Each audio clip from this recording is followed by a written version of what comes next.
הפרטים הקטנים. שימו לב חברים, כשאנחנו נותנים שירות לקוחות, כשאנחנו עונים למיילים של הלקוחות שלנו או של הלקוחות של הלקוחות שלנו, אנחנו בעצם צריכים לחשוב על הפרטים הקטנים, לשים לב לכל דבר שמבקשים, לא לדחות, לא לשים את זה בצד ולהגיד עוד רגע אני חוזרת או לשכוח מזה.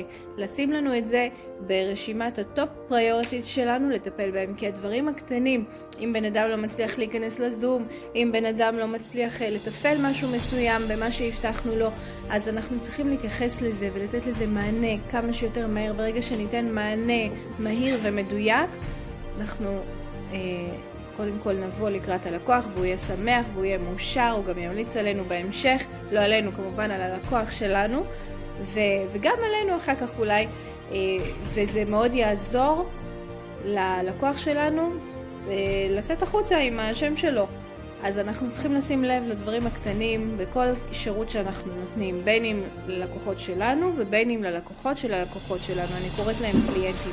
אז בהצלחה רבה, ואם אתם צריכים עזרה לתת מענה יותר מהיר ולתת פתרונות יותר מהירים ובאמת לדבר עם הלקוחות שלכם, דברו איתי ונעזור לכם.